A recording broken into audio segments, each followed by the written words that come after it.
விடை பெறுகிறார் அத்வானி. இந்தியாவே அதிர்ச்சி, அரசு நிகழ்ச்சிகள் ரத்து. பாஜக தொண்டர்களுக்கு ஒரு ஷாக். அதாவது மூத்த தலைவர் எல்கே அத்வானி மீண்டும் மருத்துவமனையில் அனுமதி. இந்த நிலையில் பாஜக மூத்த தலைவர் எல்கே அத்வானி உடல்நலக் குறைவு காரணமாக மீண்டும் மருத்துவமனையில் அனுமதிக்கப்பட்டார். மேலும் டெல்லியில் உள்ள அப்போலோ மருத்துவமனையில் டாக்டர் கண்காணிப்பில் அத்வானியில் இருப்பதாகவும் அவரது உடல்நிலை சீராக இருப்பதாகவும் மருத்துவமனை அறிக்கை அறிவித்துள்ளது.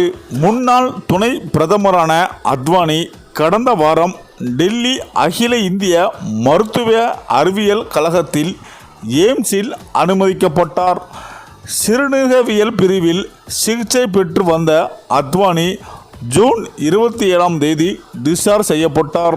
மேலும் அயோத்தி ராம் மந்திர் இயக்கத்தை வழிநடத்திய தீவிர அரசியல்வாதியான இவருக்கு கடந்த மார்ச் மாதம் இந்தியாவின் உயரிய குடிமகன் விருதான பாரத ரத்னா வழங்கப்பட்டது. குடியரசுத் தலைவர் திரௌபதி முர்மு அத்வானியின் இல்லத்திற்கே சென்று விருது வழங்கி கௌரவித்தார்.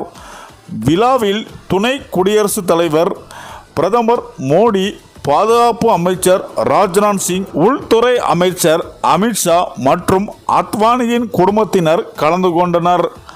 இந்த ஆண்டு ஜனவரி மாதம் நடைபெற்ற ராம் மந்திர் திறப்பு விழாவை குளிர்கால காலநிலை மற்றும் வயது முதிர்வு காரணமாக பாஜக மூத்த தலைவர் புறக்கணித்தனர். மேலும் பாஜக துவங்கியதில் இருந்து அதிக காலம் தலைவராக பதவி வைத்தவர் அத்வானி. அவர் முதலில் 1986இல் அடல் பிகாரி வாஜ்பாய்க்கு பிறகு 1990 வரை பதவி வகித்தார். ஐக்கிய முற்போக்கு கூட்டணியின் முதல் ஆட்சி காலத்தில் மன்மோகன் சிங் பிரதமராக இருந்தபோது எதிர்க்கட்சி தலைவராகவும் பணியாற்றினார் என்பது குறிப்பிடத்தக்கது. இந்த நிலையில்தான் மேலும் இப்போது வரை அத்வானி உடல்நிலை நலமுடன் தான் இருக்கிறது. ஆனால் அத்வானி உடல்நிலை பற்றி தவறான தகவல்களும் சமூக வலைதளங்களில் பரவி வருகிறது. அத்தகைய தகவல்களை நம்ப வேண்டாம் என்றும் பாஜக தரப்பு விளக்கம் அளித்து வருகிறது என அரசியல் வட்டாரங்கள் கூறி வருகின்றனர். சரி, இந்த வீடியோ பற்றிய உங்கள் கருத்துக்களை கமெண்ட்ல சொல்லுங்க. மேலும் வீடியோ பிடித்திருந்தால் லைக் பண்ணுங்க, ஷேர் பண்ணுங்க, மறக்காம நம்ம சேனலை சப்ஸ்கிரைப் பண்ணிக்கோங்க. நன்றி.